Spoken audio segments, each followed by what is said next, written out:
Alhamdulillahilladzi hadana li hadzal maqam linahtadiya lawla an Allah.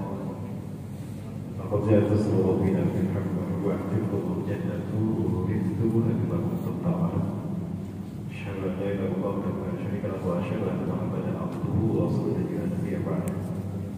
Allahumma shalli wa sallim ala nabiyyina wa nabiyyina Muhammadin bi abdillah wa ala alihi wa ashabihi wa man walah. Masya Allah subhanahu wa ta'ala bisyarafi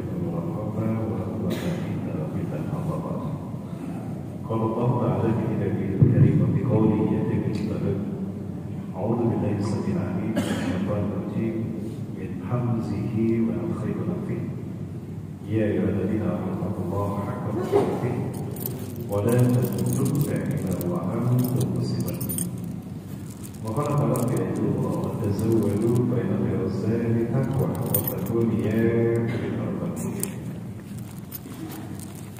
وقال رسول الله صلى الله عليه وسلم وهو صادق الأمين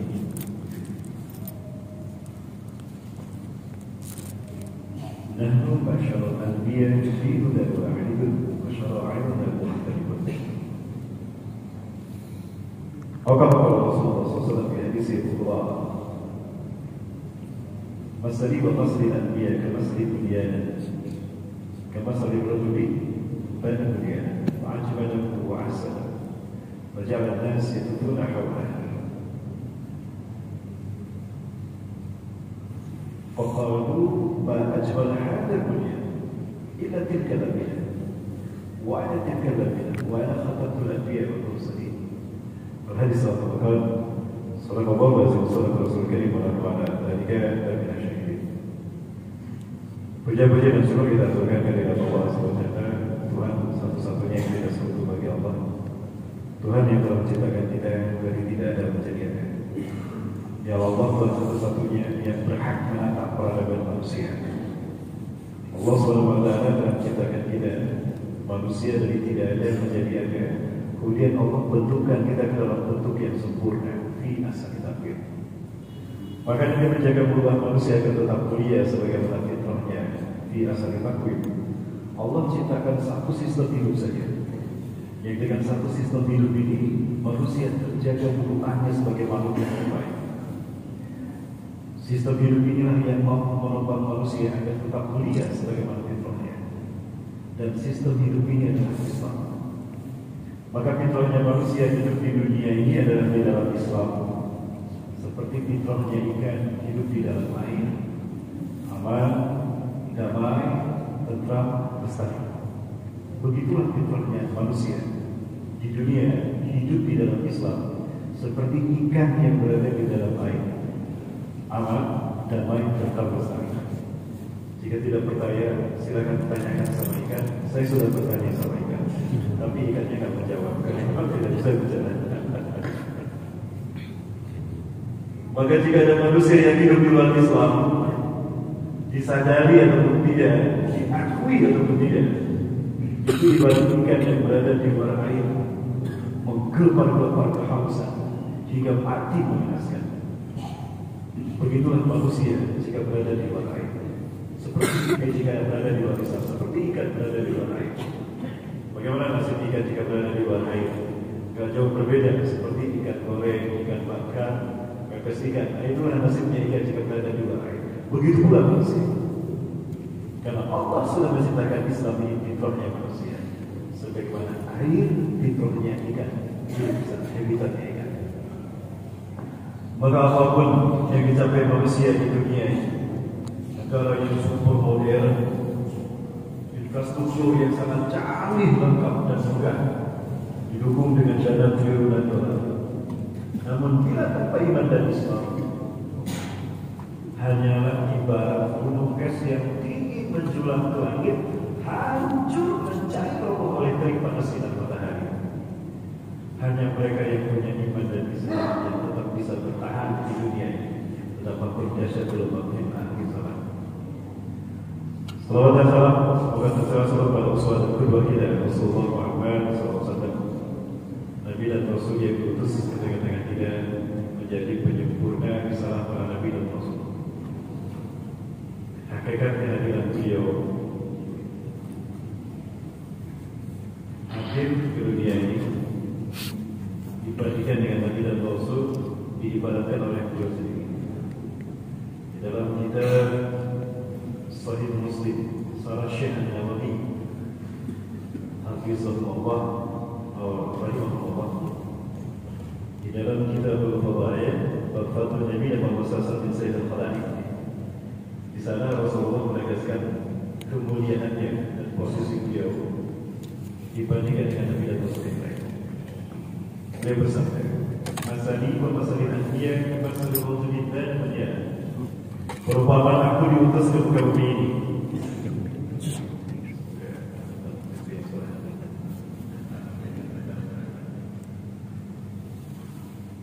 Perumpamaan aku dengan Nabi dan Rasul yang lain di mana seorang laki-laki yang membangun sebuah bangunan. Fa'ajmalahu wa ahsan. Maka laki-laki itu membaguskan bangunan tadi, mempercantik bangunan tadi. Maka manusia berputar-putar mengelilinginya, kagum dengan keindahan gedung dan bangunan tadi. Fa'ajmalahu dan dunia dapat indah gedungnya, betapa megah dan dahsyat keindahannya. Tidak tinggal lagi kecuali satu lubang batu bata ini. Kenapa dikosongkan? Kenapa dibiarkan kosong lubangnya? Jadi membuat ini tidak sempurna. Ada yang kata itu satu batu bata itu bukan di sana, pastilah sempurna keindahan gedung dan bangunan itu. Maka apa kata Rasulullah SAW? Fa'ala juga dia. Maka akulah satu lubang batu bata itu. Akulah satu batu bata yang menutup lubang tadi, yang menyempurnakan keindahan dan kesempurnaan bangunan tadi. Wa ana khatamtul anbiya wal mursalin, dan aku menutup para nabi dan rasul.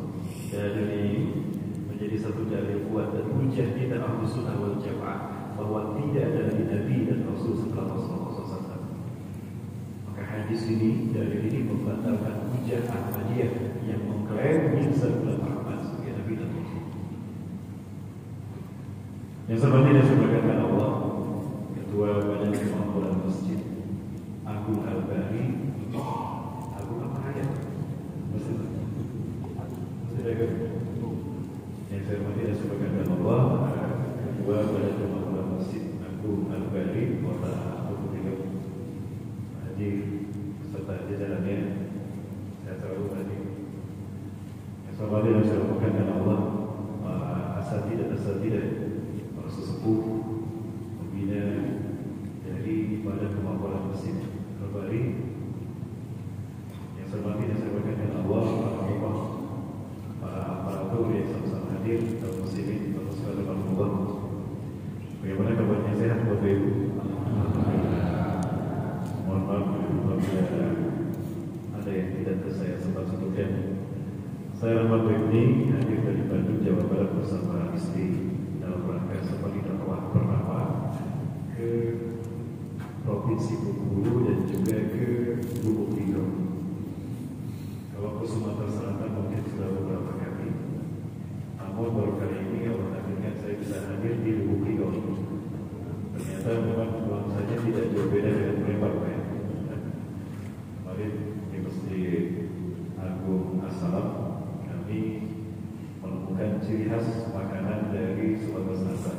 Ada pepek bersama Pak Dokter, di malam kami bersama Buddha juga. Kami makan pepek. Nah, rupanya datang pula pepek. Oh bukan.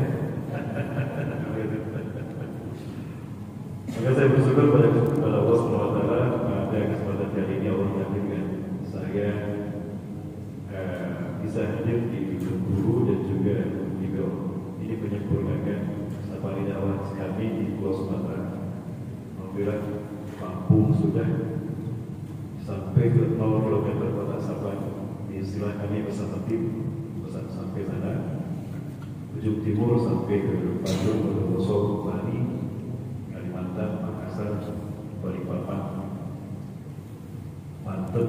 Baru kali ini kami ke Lubuk Linggau. Maka saya bersyukur kepada Allah bisa hadir dalam safari dakwah ini. Tinggal satu provinsi lagi di Pulau Sumatera yang belum saya kunjungi, yaitu Bangka Belitung. Insyaallah bulan Desember kami sudah merencanakan akan ke Bangka Belitung. Kami hadir bersama sahabat peduli umat, satu NGO yang kami ingin menjadi bagian dari terbebasnya bumi para nabi dan rasul Palestina dari hegemoni dan juga okupasi Yahudi. Perlu kami ingatkan pula kepada kita lupa, Palestina adalah bumi para nabi dan rasul. Tidak kurang dari 1.500 nabi dan rasul dilahirkan, dibesarkan di Palestina. Ya, dan Palestina adalah jantung dunia. Bisa dikatakan Palestina jantung dunia karena memang posisinya menghubungkan semua benua yang ada di muka bumi. Palestina yang menghubungkan benua Afrika, Eropa, dan Asia. Menguasai Palestina berarti menguasai jantung dunia, berarti menguasai dunia. Ada sebuah bangsa yang sejak dulu mereka bercita-cita untuk mengambil alih menguasai dunia. Karena Palestina adalah jantung dunia, maka bangsa yang dikuasai itu Palestina. Bangsa ini memiliki sebuah misi besar untuk menciptakan tata dunia baru. Di saat kami mulai belajar di Palestina bersama beberapa masyarakat dari Hamas, Yusuf Al-Qassam, kami menyaksikan betul bagaimana seorang Yahudi di dalam Palestina. Sungguh membuat kami miris bagaimana masjid terbesar di dunia, kiblat umat Islam yang pertama dan kiblat para nabi dan rasul dikuasai oleh Yahudi. Perjalanan kami ke Palestina 2022 itu, alhamdulillah sebelum pandemi kami masih bisa masuk ke beberapa negara. Kami mendarat di Jordan, lalu masuk ke Palestina, lalu ke Mesir, lalu kembali ke Indonesia. Kami transit di Oman, Muscat, dan juga di Malaysia. Jadi perjalanan kami bersama para dokter dari seluruh Indonesia, ada kepala rumah sakit ini. Kami mencoba memudahkan Islam tempat dididik para nabi dan rasul ini di Indonesia. Jembatan pertama kami di Madinah, Jordania. Dan ini adalah tempat kelahiran Nabi SAW. 2 kali saya katakan saya tidak melihat ada endingnya cerita dilahirkannya Nabi SAW.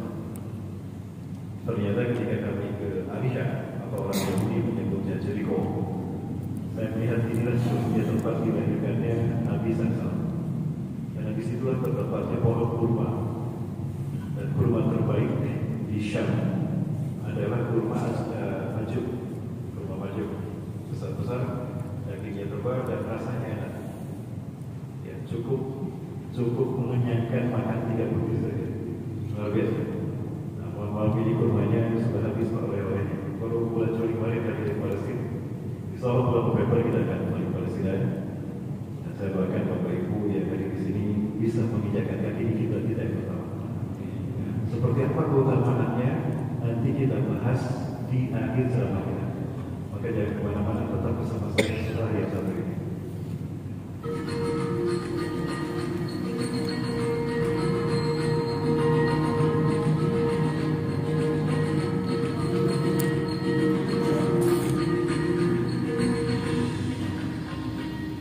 Bismillahirrahmanirrahim. Tepat di belakang saya terdapat Masjid Al-Mu'adhdham atau juga disebut dengan Masjid Al-Mu'adhdham. Disebut dengan Masjid Al-Mu'adhdham karena di dalam masjid ini terdapat lampu mi'raj. Ini Bapak Ibu, ini masjid pertama dari 5 masjid yang ada di area Al-Aqsa. Jadi Al-Aqsa itu sebetulnya alun-alun yang luasnya 144.000 meter persegi atau 14,4 hektar. Dulu berdiri dengan megah istana Nabi Daud dan Nabi Sulaiman. Namun karena sepertiga Nabi Sulaiman yang dipecah, lalu mereka melakukan maksiat di tanah yang Allah sucikan ini, syariat. Maka Allah hukum mereka sehingga mereka kehilangan akses mereka terhadap kiblat. Mereka terusir dari Palestina. Kembali lagi mereka ke Palestina adalah ketika peristiwa setelah Perang Dunia Kedua. Pasca peristiwa Holocaust. Peristiwa Holocaust ini dimanfaatkan mereka untuk kembali menguasai Palestina, negeri yang pernah Allah janjikan untuk mereka. Pernah, tapi tidak. Karena mereka tidak mau masuk ke sana bersama Nabi Musa di sana. Maka Allah harapkan sehingga mereka tidak pernah bisa lagi menguasai. Tapi hari ini Bapak Ibu sekalian bergabung di hadapan mata kami sendiri, orang subuh kami telah terganggu ketika kami berada di Al-Aqsa dengan suara-suara keras dari eskavator mereka. Hari ini tidak kurang ada 300 terowongan di bawah kiblat tidak Haram, Masjidil Aqsa. Tujuannya apa? Untuk menghancurkan masjid kita yang pertama, kiblat tidak Haram. Ketika Al-Aqsa hancur, mereka akan menggantikan dengan Haikal Selamat. Keyakinan Yahudi hari ini, ya, bagi Yahudi siapapun mau Askenazi, mau Spartan, bahwa 1000 tahun sebelum hari kiamat adalah masa bagi mereka menguasai dunia. Berdirinya singgasana Tuhan di muka bumi.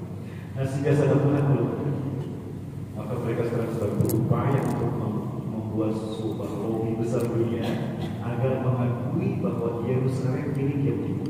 Donald Trump pernah menyatakan, dan ini menyinggung perasaan kita umat Islam. Karena jika Yerusalem jatuh ke tangan Yahudi, dunia bahkan PBB mengklaim mengakui bahwa Yerusalem milik Yahudi, berarti Masjidil Aqsa milik mereka. Ya terserah mereka kalau sudah menjadi milik mereka. Artinya mereka punya hak untuk menghancurkannya. Dan kalau sudah dihancurkan, Bapak Ibu, maka kita akan kehilangan kiblat para nabi dan rasul. Ya, Bapak Ibu, kita akan kehilangan kiblat kita yang utama. Ya, dan ini sudah mereka siapkan, akan mereka ganti dengan sinagoga atau Haikal Sulaiman, sinagoga. Ini kiblat kita yang pertama, Masjidil Aqsa. Ya. Dan kalau ini hancur, mereka akan menggantinya dengan Haikal Solomon. Ini salah satu market dari Haikal Solomon yang sudah mereka siapkan. Dan jika ini berdiri, maka mereka berhasil menguasai dunia dalam tatanan dunia bahwa the New World Order. Inilah wajah peradaban dunia versi mereka. One government in the world, one political system, kapitalis, one economical system, political system, demokrasi, one economical system, kapitalis, one military system, barbarian, and one ideologi Kabbalah. Dan jika Al-Aqsa sudah mereka kuasai sempurna, mereka akan menguasai dunia. Tapi dari Allah sudah menyatakan Islam pasti menang. Betul. Ya, Allah menyatakan kiblat ini akan dijaga. Rasulullah SAW mengatakan tidak ada satu tempat pun di muka bumi melainkan Dajjal akan masuk ke dalam. Ya, sekali lagi, Bapak. Tidak ada satu jika pun tanah di muka bumi melainkan Dajjal akan memasukinya. Kecuali ilal al-ba'ah, kecuali 4. Dajjal tidak bisa memasukinya. Karena di setiap pintu gerbangnya dijaga oleh para malaikat. Fa'inna diberi bahwa lalu malaikat disihan lima. Dari setiap pintu gerbangnya ada 2 malaikat menjaga-jaga dengan panahnya.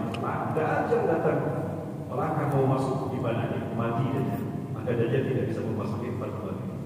Yang pertama, Masjidil Haram dibuka. Tadi malam akan dibahas kemuliaan Masjidil Haram di Masjidil Salam. Kenapa dinamakan Masjidil Haram? Yang kedua, Masjid An-Nabawi di Madinah. Yang ketiga, Masjid Al-Aqsa. Yang keempat, Masjid Turbis dan Masjid Turbis ini. 4 masjid ini tidak akan pernah bisa dimasuki Dajjal. Bapak-ibu yang bagus kalau artinya ambisi Yahudi menguasai dunia ini tidak akan terjadi. Insya-Allah nanti kita bahas ada janji hukuman dari Allah SWT untuk bangsa ini. Sampai-sampai Allah simpan di dalam Al-Quran. Tadi ayatnya juga suratnya dibacakan oleh Imam Surat Surat Al-Isra. Surat ke-4 ayat surat ke-17, ayat ke-4 sampai ayat ke-8 dan 104. Menarik kalau kita bahas janji hukuman Allah bagi Yahudi. Ya. Seperti apa nanti hukuman yang akan Allah berikan pada mereka? Bapak-ibu Allah, akan terjadi pertempuran besar berdasarkan hadis Rasulullah SAW, di mana pertempuran besar ini adalah pertarungan antara hak dan batin, babak final pertarungan antara hak dan batin. Dan pertarungan ini akan terjadi di bumi para nabi dan rasul. Dan pertarungan itu akan terjadi di masjid ini, bermula di masjid ini. Jadi masjid inilah nanti Allah pertemukan Imam Mahdi dengan Nabi Isa AS. Waktu uqimat salat dan salat sudah dikumandangkan azannya, bahkan imamnya sudah dibuka. Wa imamukum minkum, dan imamnya dari kalangan kalian. Siapa imamnya nanti? Muhammad bin Abdullah, keturunan Rasulullah SAW. Dan ketika imamnya meluruskan sholatnya tadi, seperti tadi, istawu subuh babun kalau sholat tadi, pada zara'i satu bisa akan turun di masjid ini. Masjid ini berada di Aleppo, bagian utara dari Syam Suriah yang berbatasan langsung dengan Turki Utsmani. Berdasarkan nubuah Rasulullah SAW, Turki memang akan dikuasai oleh Eropa. Kita ingat sebuah hadis Rasulullah bersabda, "Innakum satasbihuna birrum sulhan amina." Sungguh kalian akan bersekutu dengan Romawi. Sungguh kalian akan bersekutu dengan Romawi, lalu kalian akan menciptakan perjanjian yang sangat sempurna. Kalian dengan Romawi, Eropa. Thumma tuqatiluna antum wa Rum aduwwan lillahikum. Lalu kalian bersama Romawi, Eropa akan bersama-sama memerangi musuh di belakang kalian. Fatuftahuna wa tun'amuna wa tughdamuna. Lalu kalian menang dan kalian mendapatkan kemenangan yang gila-gila dan kalian akan mendapatkan ghanimah yang banyak. Jadi ketika umat Islam nanti dari zaman ini bergabung dengan Eropa memerangi musuh di belakang umat Islam dan Eropa ini, maka umat Islam akan menang kata tersebut dan akan mendapatkan ghanimah yang sangat banyak. Nah sekarang ini ada yang tanya sama saya, Ustaz, ini Eropa kan Rusia kan Eropa, kemudian Rusia bergabung dengan Chechnya, nah Chechnya Muslim, berperang melawan Ukraina. Apakah ini bukti hadis Rasulullah itu terjadi? Wallahu a'lam. Saya tidak bisa tergesa-gesa mengatakan iya. Kenapa? Ada peristiwa lain yang harus terjadi bersama dengan itu. Apa itu? Nanti akan ada banjir darah, kata Rasulullah SAW. Satu syaitan fil batal, ya pada wafatil khalifah akan terjadi pertumpahan darah di mata sekitar Ka'bah ketika wafatnya seorang khalifah. Fatabtadilu salah satu ikdakan situ. Maka 3 orang berperang, 3 orang laki-laki berperang di sekitar Ka'bah. Kulun ibnu khalifah, 3-3-nya anak raja, artinya putra mahkota. Supaya sekitar wahid itu, tapi salah satu dari 3 putra mahkota ini tidak berhasil menjadi raja. Kenapa? Karena yang menjadi raja berikutnya adalah Imam Mahdi. Nah, jika itu terjadi, maka kemungkinan besar umat Islam akan mengalami perang-perang besar. Dan kenapa perang besar melawan Eropa? Karena di antara putra mahkota ini, dia adalah putra mahkota yang kebijakannya ditopang oleh Romawi, artinya Eropa. Kita tahu Muhammad bin Salman, beliau sedikit liberal. Beliau membuat sebuah keputusan yang memicu kontroversi di mata para ulama besar di Mekah dan Madinah dan dunia, sehingga terjadi westernizasi sekarang. Alhamdulillah, ngeri ketika kami berada di dalam suci Mekah dan melihat Mekah ini hampir seperti Las Vegas seperti itu. Bukan karena tidak pernah berhentinya aktivitas bukan, tapi karena arsitektur dan planning tata kotanya yang cenderung ke barat-barat. Kalau dari Jeli keluar dari Masjidil Haram, bahkan di Masjidil Haram sendiri ada sesuatu yang menjadi tanda akhir zaman itu telah dekat, tanda kiamat telah terjadi. Seperti apa? Nanti zuhur insyaallah kita bahas. Judul kita bahasanya sekarang bukan ini ya. Zuhur nanti kami di Masjid mana? Satu. Muslilah pasti agak jauh dari sini. Agak jauh apa itu? Insyaallah nanti kita lihat zuhur tanda-tanda kiamat telah dekat kita bahas. Baik di Mekah, di Madinah, ataupun di sekitarnya, terutama di Tabuk. Saya sendiri menyaksikan ketika perjalanan dari Jeddah ke Madinah, itu terlihat tanda-tanda kiamat telah dekat. Seperti apa? Saksikan kajiannya nanti di Badatul Muslilah. Baik Bapak Ibu yang dirahmati Allah Subhanahu wa taala. Dari masjid inilah nanti terjadi pertemuan antara 3 pasukan terbesar di dunia yang akan mengalahkan agama lain selain pada Islam. 3 pasukan besar ini tidak terkalahkan oleh Rasulullah. Tidak ada kekuatan militer dimanapun di muka bumi yang bisa mengalahkan 3 pasukan. Yang pertama Abu Syam. Mereka merupakan gabungan pasukan dari Suriah dan Palestina. karena image Syam sepertinya lebih mengarah pada Suriah dan Palestina. Karena Libanon dan juga Jordan tetap aktif bagian dari Syam, saya tidak melihat ada arah pergerakan perjuangan Islam. Pertama, Libanon dikuasai oleh Syiah. Ada Hasan Nasrullah, Ibn Hizbullah misalnya, ideologi Syiah. Ini sangat dekat dengan kita. Yang kedua, Jordania yang dari dulu ketika perjanjian Sykes Picot sampai hari ini masih menjadi underbau Inggris. Jadi semua tahu kepada Inggris. Apa kata Inggris itu kata mereka. Artinya pengaruh Inggris sampai hari ini masih kuat di kebijakan pemerintahan Jordan. Maka keluar Syam ini dari dua, Suriah dan Palestina. Dan inilah Suriah. Oke, Suriah inilah masjid di mana Nabi Isa akan turun.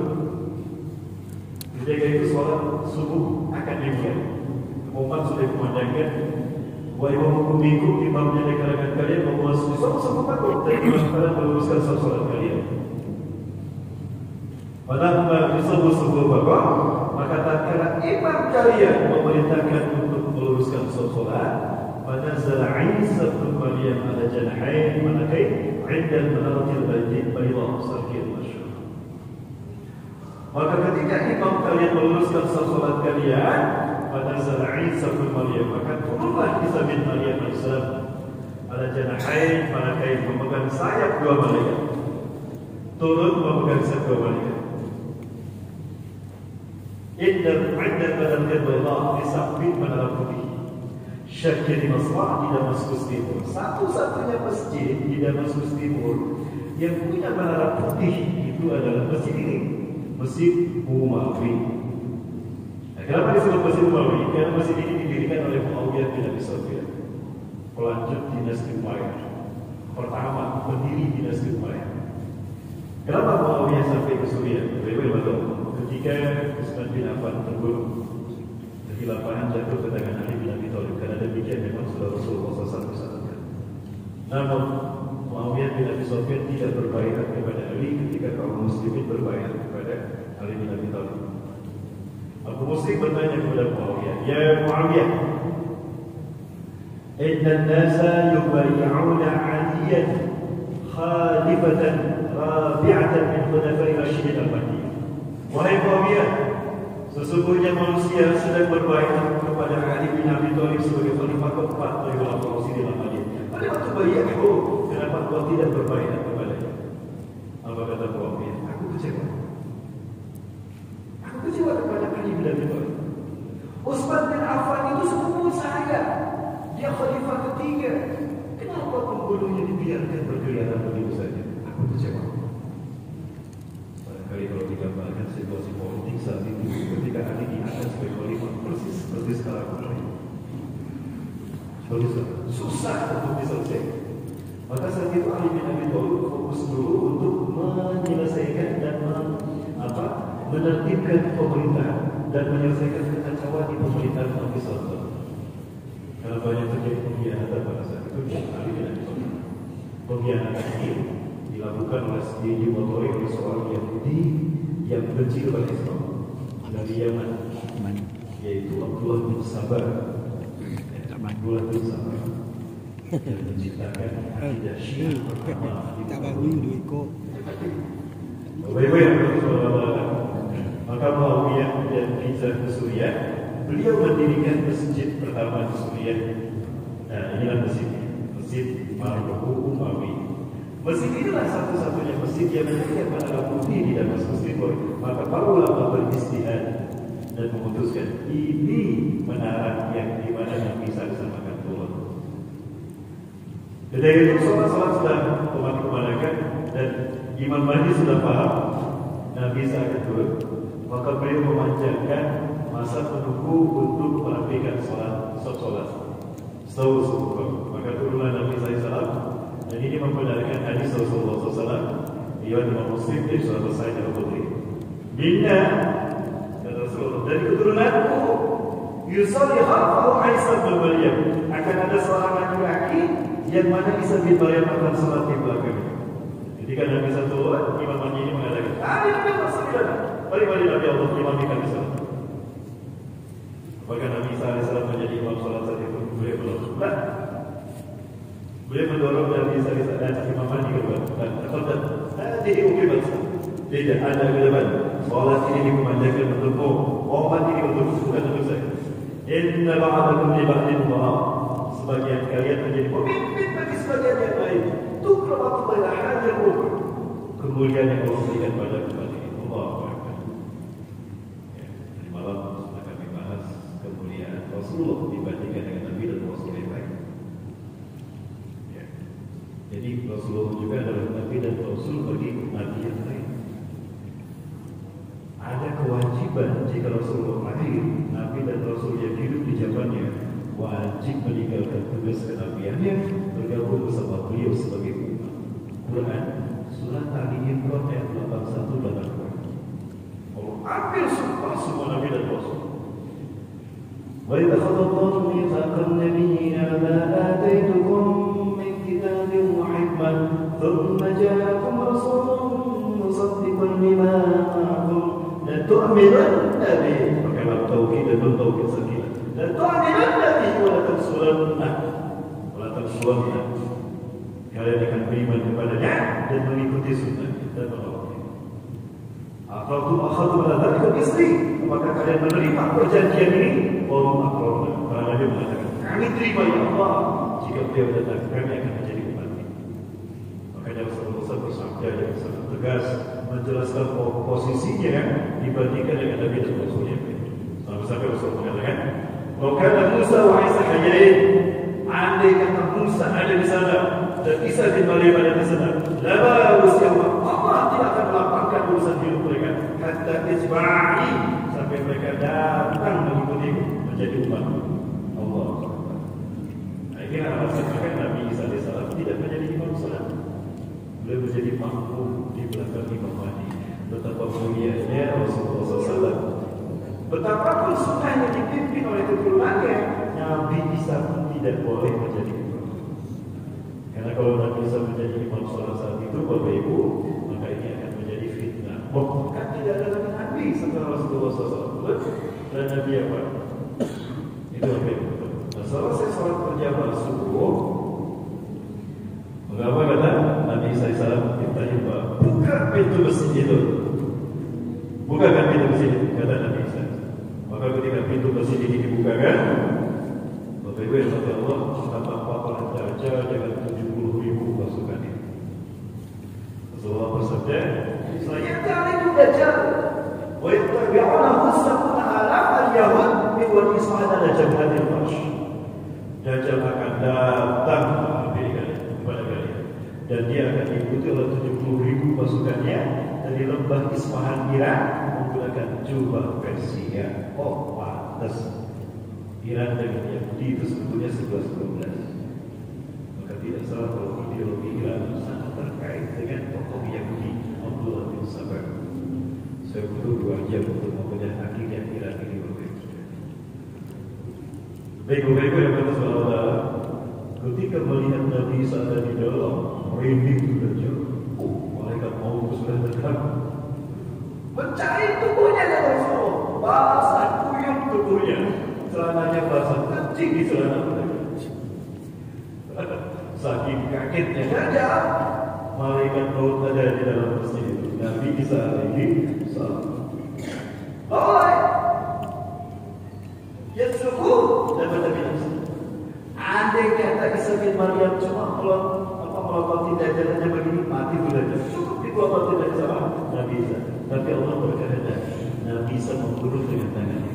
Inilah tugas Nabi Isa, kenapa dibunuhkan lagi. Jadi jamaah sekalian yang Allah, Nabi Isa masih hidup, Bapak. Nabi Isa masih hidup. Beliau termasuk Al-Mu'tazili. Bahkan bukan hanya Nabi Isa, ada satu pengikut Nabi Isa yang ternyata masih hidup juga, Zalmat bin Bar'ala. Beliau satu dari Hawariyun selain Barnabas.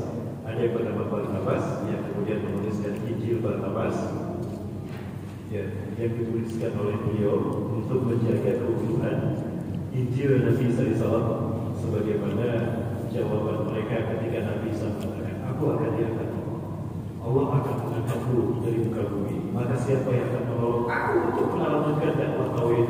Man ansari Allah." Maka Hawariyun mengatakan, "Man ansarullah." Nah, di antara mereka yang mengatakan Nabi Rasulullah ada Barnabas. Beliau yang berbesar kembali kita bikin. Saya punya satu cerita khusus terkait dengan Injil Barnabas yang ditemukan di Vatikan. Dan ini menarik sekali ceritanya. Seperti apa ceritanya? Kalau kita bahas 2 jam, saya nanti waktu itu kita bahas di pertemuan berikutnya. Saya sampai hari Kamis, sampai hari Selasa di Sumatera Selatan. Hari Rabu saya kembali ke Jakarta dan Bandung. Di Bapak-Ibu Nabi Isa sedang masih hidup. Ada di mana? Ada di sisi Allah. Sedang apa? Sedang tidur. Betul sedang tidur? Mana dalilnya? Kita lihat Quran surat Ali Imran ayat 55. Allah berfirman, "A'udzu billahi minasyaitonir rajim." Catat surat Ali Imran ayat 55. "A'udzu billahi minasyaitonir rajim. Qala ya Isa inni mutawaffika wa rafi'uka ilayya wa mutahhiruka minal ladzina kafaru wa ja'ilul ladzina ittaba'uka fawqa alladzina kafaru ila yaumil qiyamah.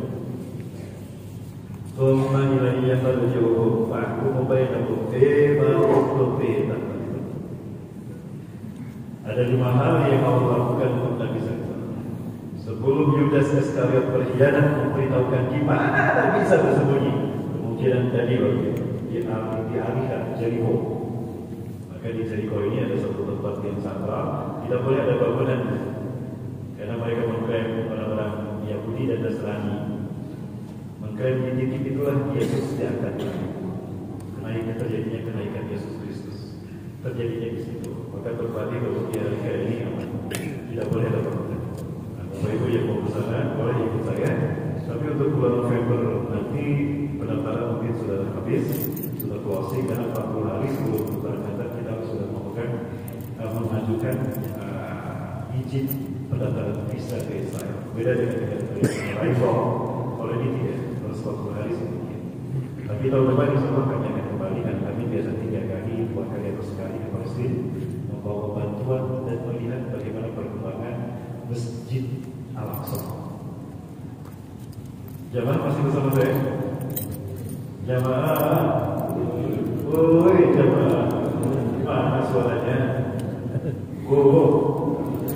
Masih bersama saya Bu? Suara saya jelas Bu? Wajah saya jelas Bu? Terima kasih Bu. Baik, Bapak Ibu yang dibantu oleh Allah. Sudah pada tadi? Iya.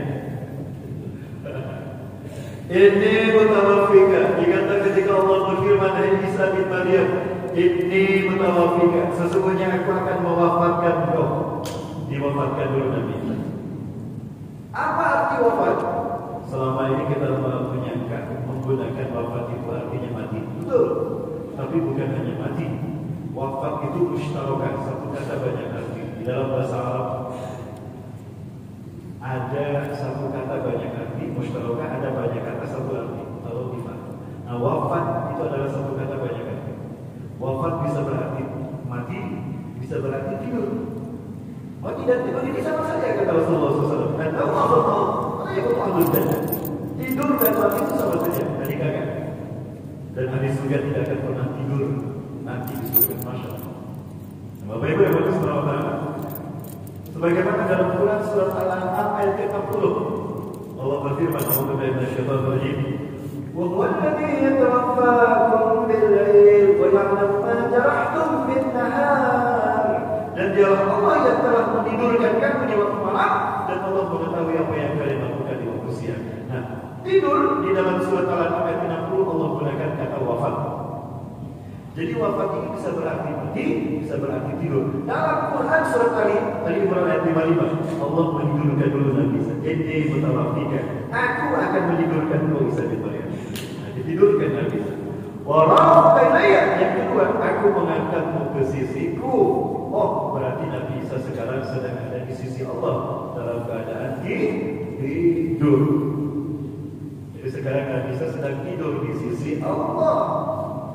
Ustaz, tidur di sisi Allah ya? Iya.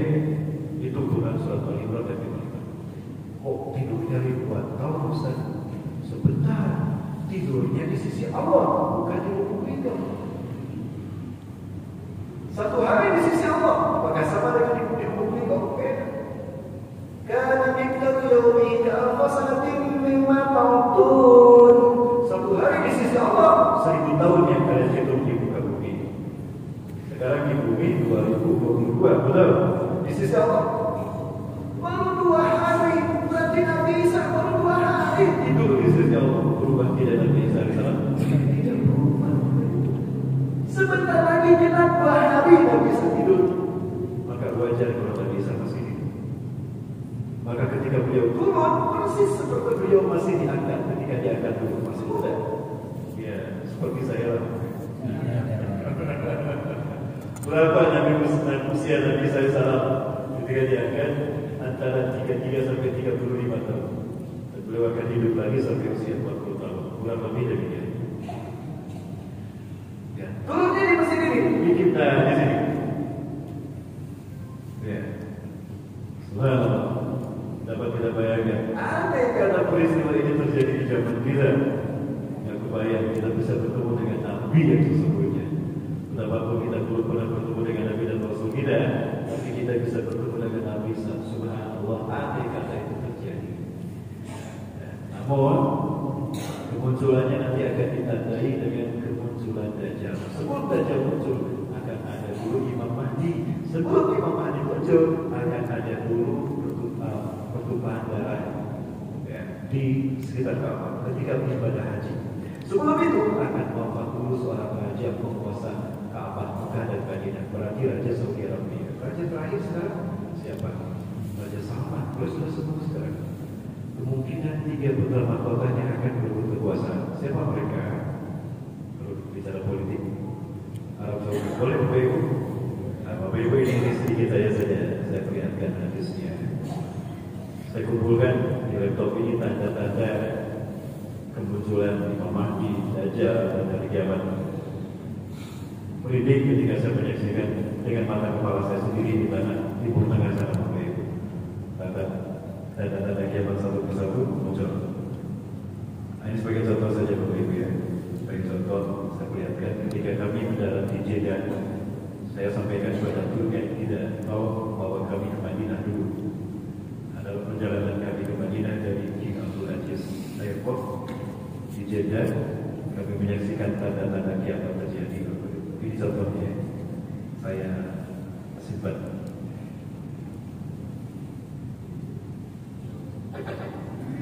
Ibu sekalian, apakah kita menyadari ini ketika kami meninggalkan King Abdul Aziz Airport, Bandara King Abdul Aziz di Jeddah menuju ke Madinah, situasi seperti ini.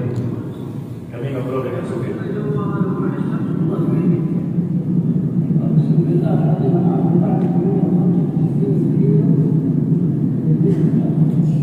Maka kita kalau Rasulullah SAW bersabda, "La taqumu as-sa'atu hatta tal'aqul 'awli murujan wa anhara." Kiamat tidak akan terjadi sehingga tanah Arab akan kembali hijau berpadang rumput dan muncul sungai-sungai di sana. Ini pada rumputnya. Gak lagi ada kesan tandus yang gurun pasir di sana. Gak ada. Apalagi Tabuk, Bapak Ibu lihat Tabuk persis seperti Lubuk Linggau. Sungai, ada ikannya, hijau sawah, kebun luar biasa. Tabuk, Bapak Ibu. Akhirnya perjalanan kami dari Jeddah ke Madinah seperti ini. تحدث رسول الله صلى الله عليه وسلم كما صدق الله.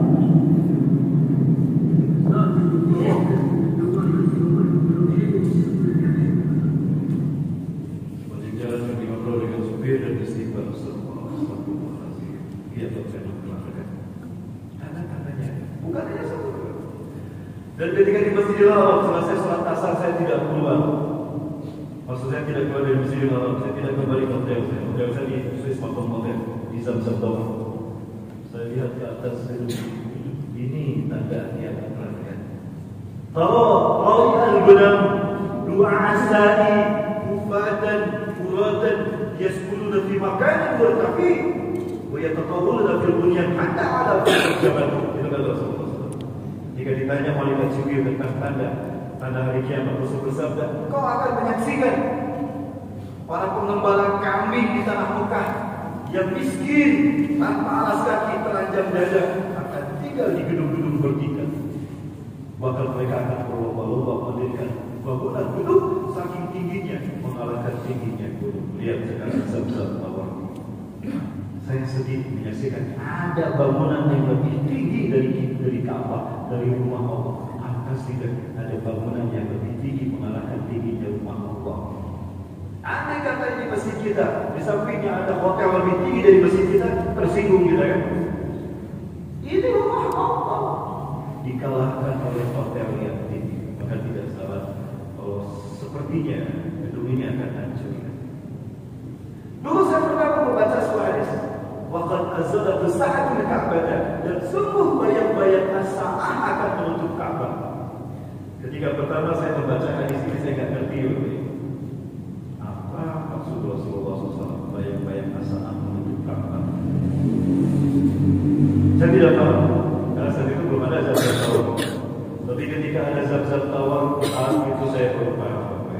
Inilah maksud hadis Rasulullah tadi. Bayang-bayang as-sa'ah akan menutup Ka'bah.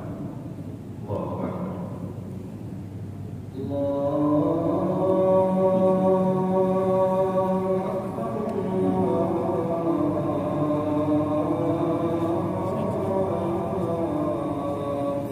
Ini suasana ada di Isya di Kota Mekah, kita tinggalkan di hotel luar biasa indah sekali. Perhatikan bangunan ini.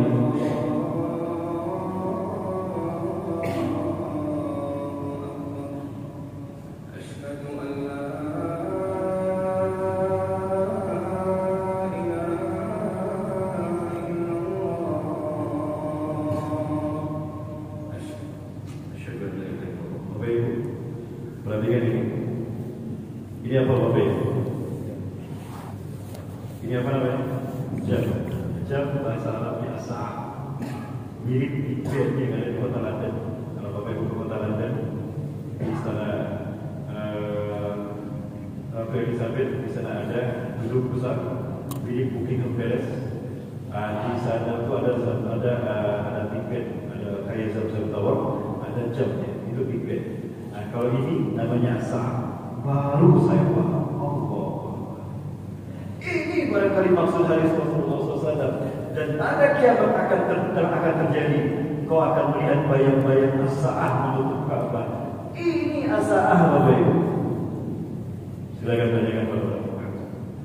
Selesai sholat asar, saya tidak kembali ke hotel saya. Saya berdiri di situ di tahun 2017. 2017. Allah. Ibu, di situ saya paham hadis Rasulullah SAW.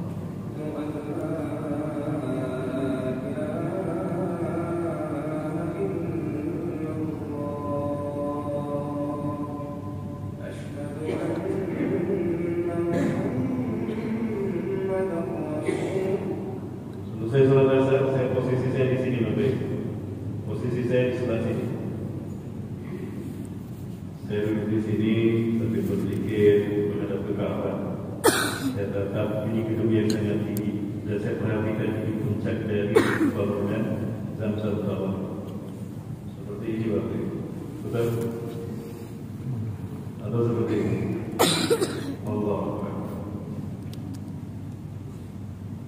Sampai sholat asar ketika itu saya melihat kenapa matahari persis di belakang ini dan bayangnya as-sa'ah menutup Ka'bah. Allah Akbar. Sampai sholat maghrib Ka'bah terhalang dari sinar matahari oleh as-sa'ah ini. Bukankah Rasulullah SAW pernah mengatakan tanda dari kiamat telah dekat. Waqad arsalatu sa'atul Ka'bah. Bayang-bayang as-sa'ah akan menutup Ka'bah. Allah Akbar. Ini hadisnya. Ini bukti kepada Rasulullah SAW.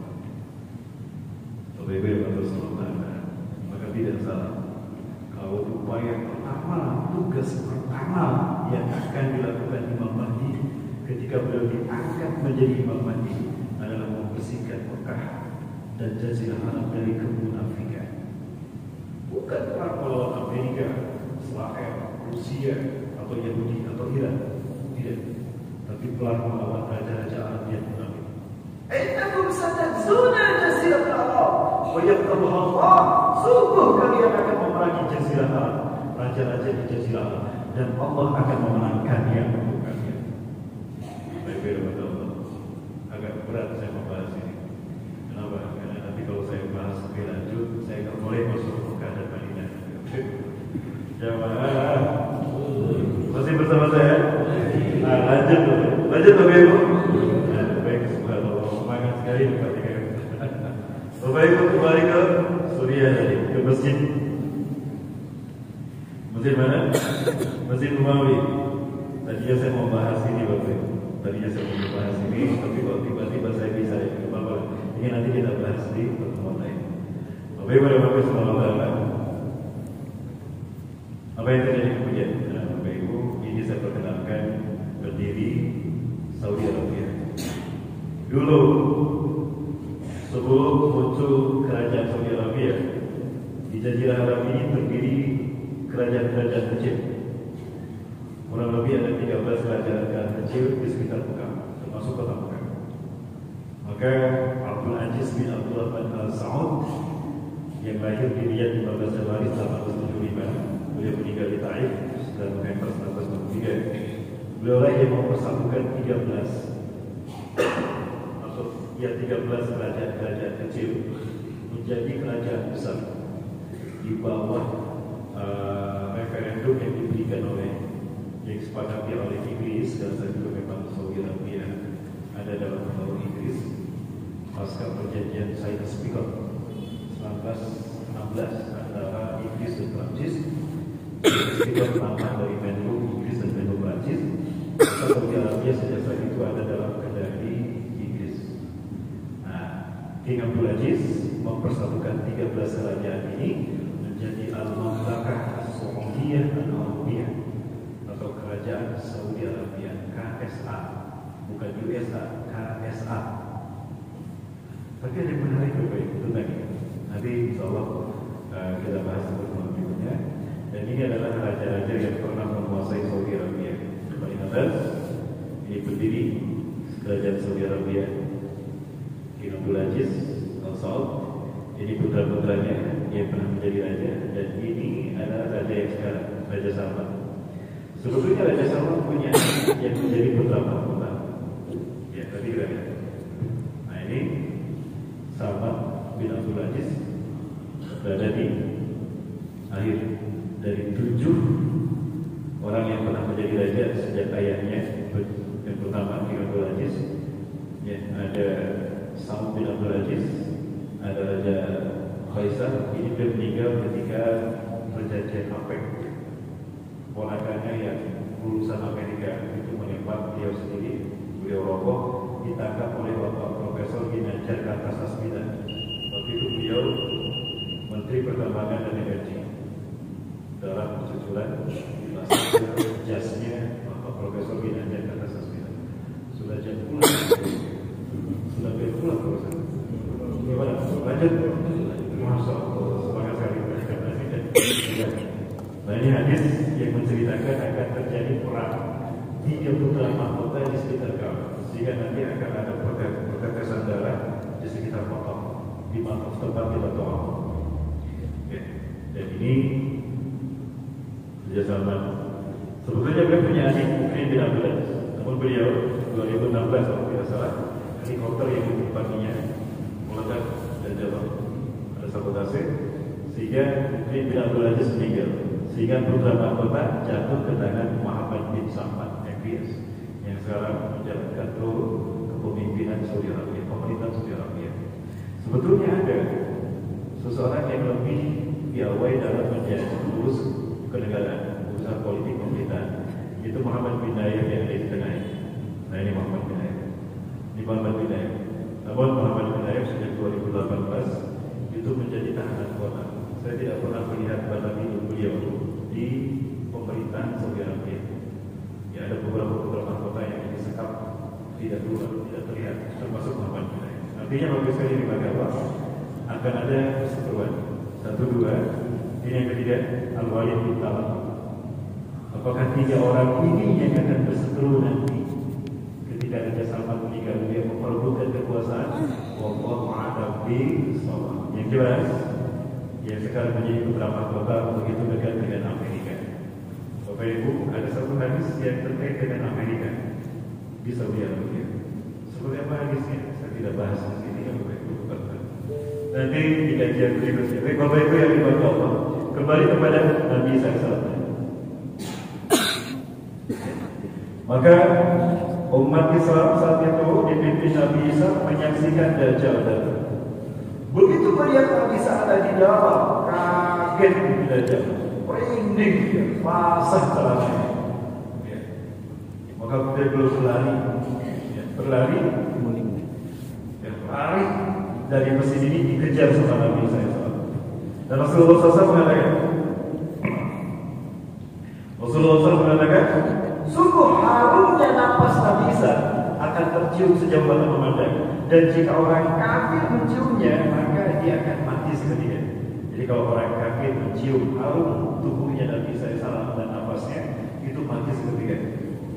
Ya, maka yang pasukan paling depan itu ketika pintu gerbang mesin ini dibukakan, maka barisan depan itu mati, mati seketika. Adapun yang lainnya tersisa dari 70.000 pasukan Dajjal itu lari ke sana kecil, dikejar sama kaum muslimin, membawa tombak. Walau yang kami keluar saja mereka, walaupun mereka bersembunyi di balik batu dan pohon, berkata batu dan pohon, takulu saja mereka, ya Allah yang kita, memang mereka yang betul. Muslim mungkin di belakang pada yang dibunuhlah dia, gila korban, kecuali pohon korban. Fa'inah syajaratul yahud, karena korban adalah pohon Yahudi. Ya, di lubuk ini ada pohon korban. Tidak ada. Ini pohon korban. Pada turun saya bilang, Syekh, tolong kita berhenti sebentar untuk melihat pohon korban. Nah ini saya perlihatkan kepada Bapak Ibu. Inilah pohon korban yang nanti Yahudi bersembunyi di balik pohon ini dan tidak ngomong. So this one down here, and you can see Yahudi houses on top. Yahudi houses. Kalau kita ke West Bank di barat, sebelum pertigaan kanan dalam malam ini ke West Bank di barat, Bapak Ibu bisa lihat bukit-bukit yang sudah diokupasi oleh Israel, oleh kuasa Israel. Di sana di puncak bukit itu banyak setel-setel Yahudi, pemukiman Yahudi. Yahudi tidak ada yang berani membangun rumah di wilayah yang mereka rebut di pinggir jalan. Gak ada. Mereka selalu membuat rumah di puncak bukit, lalu setelah rumah mereka di bawahnya dibuat batu-batu besar dan pohon-pohon besar. Subhanallah. Makanya kata Rasulullah SAW, walau yahtamimu keluar syajah wajah, walaupun mereka bersembunyi di balik batu dan pohon itu akan bicara.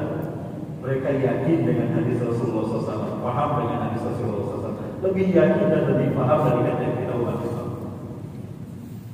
Kecuali pohon korban, dan mereka tanam di pinggir jalan. Nah, ini pohon korban, yang di pinggir jalan ini pohon korban.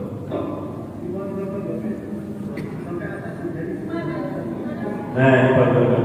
Mereka tanam di pinggir jalan karena mereka tahu pohon korban ini yang melindungi mereka. Jadi mereka tanam di sepanjang pinggir jalan di salah satu kota di Yerusalem.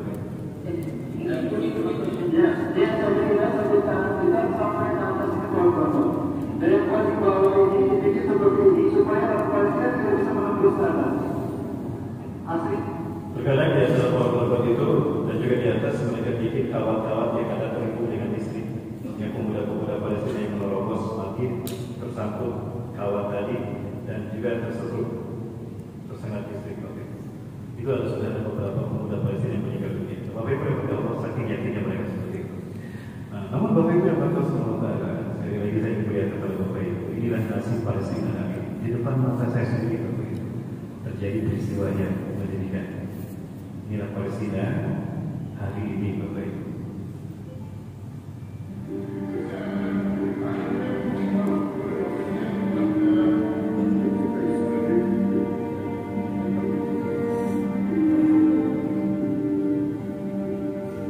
Ketika umat Islam Palestina khususnya Gaza beraktivitas dengan aktivitas harian mereka, yang ke kantor, aktivitas di kantor, yang di rumah sakit, yang di pasar, yang di sekolah, yang di kampus, mereka beraktivitas seperti biasa tanpa mereka juga.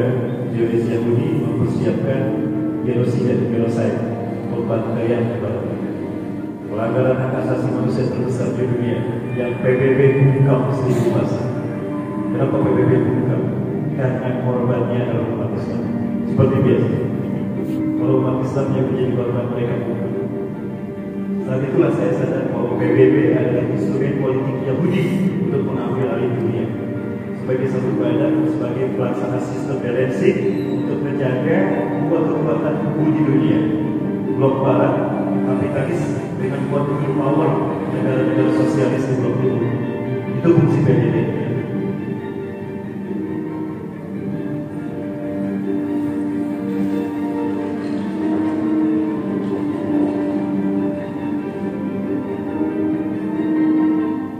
Bisa kaum muslimin Palestina memanen zaitun itu berbuah panen setiap bulan Oktober. Kalau kita masuk ke area Al-Aqsa akan banyak pohon zaitun di sana.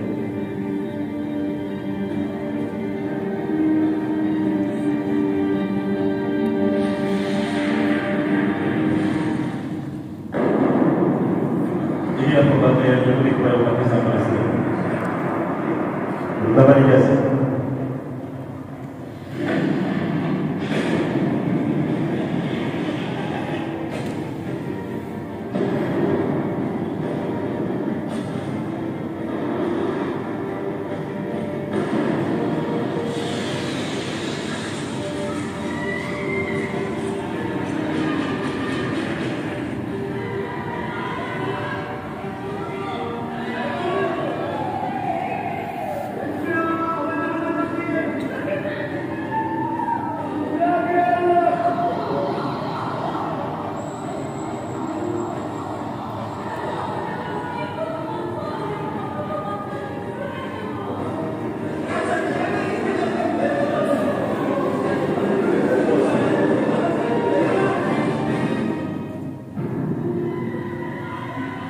Di bulan Ramadan 2018, 3 pekan Zionis Yahudi membantai Palestina. 1.254 orang meninggal dunia di negeri, 750 anak-anak, dan PBB bungkam sekali.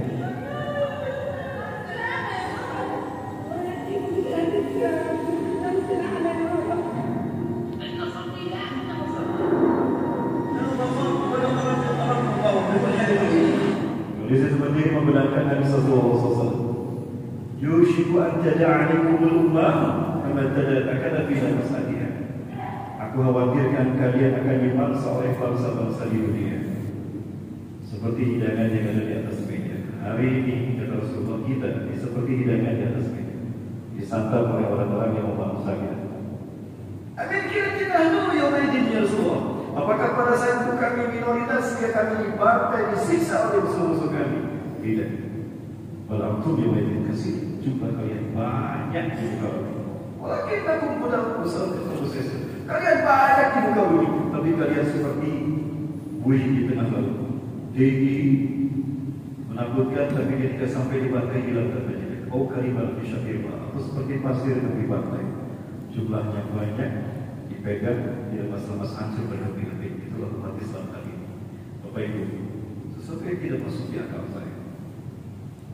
Palestina dikelilingi oleh 300 juta umat Islam Arab. Sekali lagi Bapak Ibu, Palestina dikelilingi oleh 300 juta umat Islam Arab. 300 juta. Dan di Palestina hanya ada 5 juta Yahudi. Sesuatu yang tidak masuk di akal saya. 5 juta bisa mengalahkan 300 juta. Masuk di akal tidak baik. Andai kata yang 300 juta ini kecil barang-barang tenggelam Yahudi, selesai masalah Palestina. Tapi hebatnya Yahudi, mereka tahu mereka minoritas dan sebagai mereka umat Islam, mereka membuat strategi klasik, the fight and prepare, dipecah belah melalui Al-Quran. Umat Islam dipecah belah seperti kue habis. Inggris diberikan kepada Mesir pada Inggris, Afrika Prancis, Aljazair Prancis, Pakistan Inggris, Malaysia Inggris, giliran Indonesia Belanda. Coba kita dijajah Inggris dulu, pinter bahasa Inggris kita Bapak. Betul? Do you understand? Yes, I understand you. Bapak Ibu yang dirahmati Allah, inilah nasib umat Islam sampai hari ini. Bukan hanya kekayaan alam umat Islam yang dieksploitasi oleh musuh-musuh mereka. Bukan hanya darah kita yang mereka cucurkan. Bukan bukan hanya keringat kita yang mereka peras. Akidah umat Islam hari ini itu diperas habis sama musuh-musuh Islam, sampai umat Islam tidak tahu Islam yang sesungguhnya. Jamaah yang dimuliakan Allah Subhanahu wa taala. Kabar gembira dari Rasulullah SAW. Jamaah masih ada waktu? Boleh Pak? Kabar gembira dari Rasulullah SAW. Sesuatu yang membuat saya bangga menjadi Muslim Indonesia. Alhamdulillah. Pada akhirnya saya bangga menjadi Muslim Indonesia. Betapapun hari ini kita masih melihat bagaimana masalah politik di negara kita masih tidak jelas arahnya. Mau kemana sampai begitu? Bapak Ibu, sesuatu yang membuat saya bangga menjadi Muslim Indonesia. Saya temukan sebuah hadis di dalam Sahih Muslim, Syarah Syekh An-Nawawi. Ya. Allah berfirman kepada Rasulullah SAW, "Ya Muhammad, aku berikan bumi ini untukmu." Maka Rasulullah SAW mengatakan, "Inna Allaha wa sesungguhnya Allah Tuhanku melibatkan bumi. Hatta wa itu masyarakat Allah berubah sehingga terbentang bumi ini Allah perlihatkan kepadaku dari timur hingga ke barat. Aku menyaksikan bumi ini terbentang dari timur hingga ke barat. Muhammad, aku berikan bumi ini untukmu. Walaupun akan Zaid dan Allah memberikan kepada dua pusaka al-ahmar wa al-abyad, pusaka merah putih." Rasulullah SAW mengatakan, Allah memberikan kepada dua pusaka merah putih. Wa anna ummati sayablughul kuhama zawayamina, dan umatku di akhir zaman akan kembali menguasai dari timur hingga ke barat dunia. Allahu Akbar. Bapak Ibu, dengan pusaka merah putih ini umat Rasulullah SAW akan kembali menguasai dunia. Saya tidak mengatakan ini tentang Indonesia, tidak Bapak Ibu. Tapi kepada guru-guru saya tanyakan, maka ilmu man ada hadis. Ahunaka mu'alaqah baina hadis di bidayah. Nah, ini guru saya, Syekh Ali Abdul Al-Abasi, kami salah satu berjamaah di sini. Beliau menjadi imam kami di Masjid Kibli, ya Al-Aqsa. Kami salah satu di sini. Momen ini terulang kembali kemarin bulan Juli. Kemarin bulan Juli kami salat juga bersama di sini. Dan subhanallah, beliau menjadi imam. Dan surat yang dibaca persis surat yang dibaca imam tadi, surat Al-Isra. Subhanallah. Bapak Ibu, kami kembali bertemu beliau dan juga Dr. Yusuf Abu Sulaiman. Beliau adalah salah satu dari Imam Masjid Al-Aqsa, dan juga Dr. Abu Bakar Al-Alawi. Mereka membawa berkomentar pada kami. Ya, pandangan mereka tentang Indonesia. لا نستجد همتنا لتحليل عن كل فلسطين على يد العربي والعربي باتحادهم، لكننا نعتقد أن النصرة من الله ستحصل على يديكم يا Indonesia. Kami tidak berharap merdekanya Palestina dan kembalinya Al-Aqsa kepada Arab, kepada Barat dan PBB, tidak. Tapi kami yakin pertolongan Allah akan datang kepada kami melalui tangan kalian Indonesia. Allahu Akbar. Bapak Ibu, tolong doakan kami. Tidak mungkin Bapak Ibu yang berjuang, biar kami para pemuda. Doa tolong doakan kami. Saya dan teman-teman sudah sepakat untuk terus bergerak. Kami bersemangat untuk membawa merah putih, kalimat tauhid di tangan kanan kami dan bendera merah putih di tangan kiri kami. Sudah tinggal 74 km. Doakan kami Bapak Ibu. Kenapa 74 km? Karena di sana berdiri rumah sakit yang kita dirikan dengan harta kita, dengan sedekah kita. Rumah sakit Indonesia. Gimana Ustaz di Bethlehem? 74 km ke Masjid Al-Aqsa. 2012 kami dilepas oleh Menteri Kesehatan saat itu, Profesor Dr. Siti Badriah. Bahkan beliau berdonasi langsung dengan hartanya luar biasa, 400 juta. Kata beliau sendiri, Ustaz, saya penyembah. Hampir Bapak Ibu, sekarang berdiri dengan gagah dan megah. Sudah beroperasi sejak 2015, Rumah Sakit Indonesia. Namanya Rumah Sakit Indonesia. Di mana? Di Bethlehem, Gaza Utara. 74 km dari Masjid Al-Aqsa.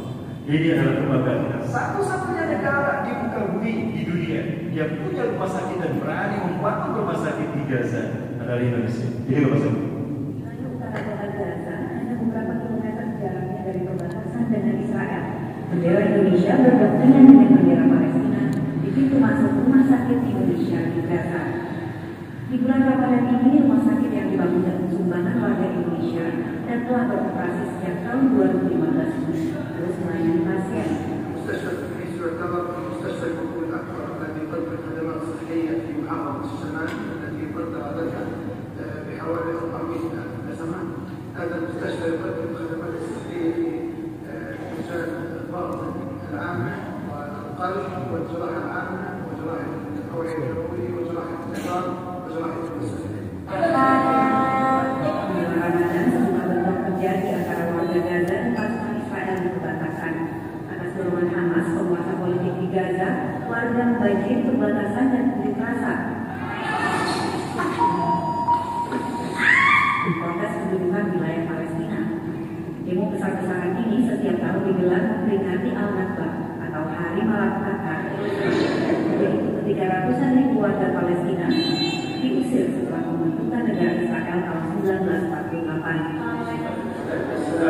Sebagian korban bentrokan dibawa ke Rumah Sakit Indonesia. Mereka menyatakan bersyukur atas dukungan warga Indonesia yang memungkinkan berdirinya rumah sakit ini. نشكر الشعب التونسي على بناء مستشفى الشباب كل المستشفيات الموجوده امكانيات عندنا اياها يعني متابعين على كل حاجه يعني عندنا اياها. Rumah Sakit Indonesia di Gaza ini merupakan wujud persahabatan Indonesia dan Palestina. Dari Gaza, Kasih Ratu Suara di Oregon. Begitu besar kecintaan rakyat Palestina kepada kita umat Islam. Dan ini kabar gembira kembali Bapak Ibu. Kita sebagai umat Islam Indonesia patutlah bergembira. Kabar demikian Muhammad Syafri 2016 di saat kami berada di Al-Quds Al-Aqsa. Saat itu ramai cerita di mana di bulan Ramadan sebelumnya kami saat itu datang di bulan Rabiul Awal. Intinya saat itu berita 5 remaja penghafal Quran Palestina itu mimpi bertemu Rasulullah SAW. Ingat mimpi bertemu Rasulullah itu adalah karunia. Rasulullah mengatakan dalam tunas hadis yang berlaku seperti ini, "Man ra'ani fi manamihi faqad ra'ani bi hakim, fa inna asyaitana la yatamassalu bi batil." Berarti siapa yang mimpi bertemu dengan aku, maka sungguh dia telah melihat aku yang sesungguhnya. Karena setan tidak bisa menyerupai Allah dalam mimpi. Artinya, para penghafal Quran ini mereka mimpi bertemu Rasulullah SAW. Dan apa kata Rasulullah SAW? Ya ahla Syam ya ahla Musa, inna ladina sayuhalkum min zafir yahud wa yu'aduna an ila dihabikum ikhwatukumul muslimuna di Indonesia. Wahai penduduk Syam, wahai penduduk Gaza, sesungguhnya bangsa yang akan memerdekakan kalian dari Yahudi dan akan membebaskan kalian, mengembalikan Al-Aqsa ke tangan kalian adalah saudara kalian Indonesia. Allahu Akbar.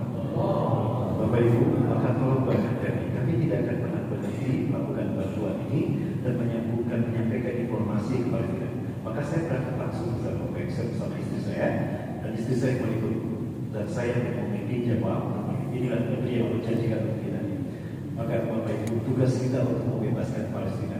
Kita punya hutang kemerdekaan. Ingat, negara pertama yang menyebutkan selamat atas kemerdekaan Indonesia adalah Palestina.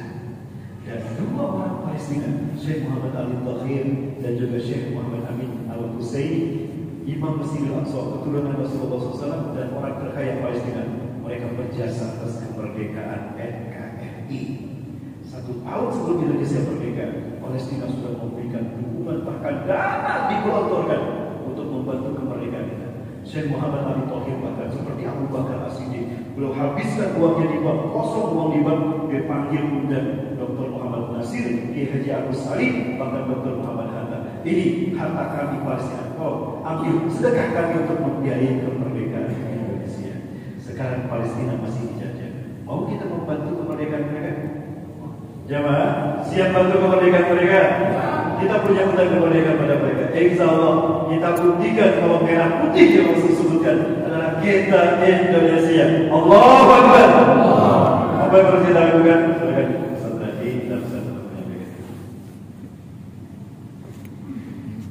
Kami tetap Baitul Maqdis.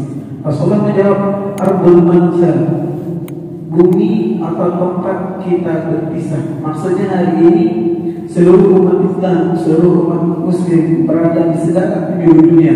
Kemudian Rasulullah mengajarkan hadisnya, Ardul Mahsyar, dan bumi tempat kita berkumpul. Kapan kita berkumpul nanti Bapak Ibu Allah Subhanahu Wa Taala? Setidaknya kita berkumpul di bumi Palestina, di bumi Palestina, di bumi Al-Quds ketika Yaumul Mahsyar, ketika pada Mahsyar. Pada Mahsyar kita dikumpulkan oleh Allah Subhanahu Wa Taala di bumi ini. Nah, ketika kita dikumpul, Allah Subhanahu Wa Taala bertanya kepada kita.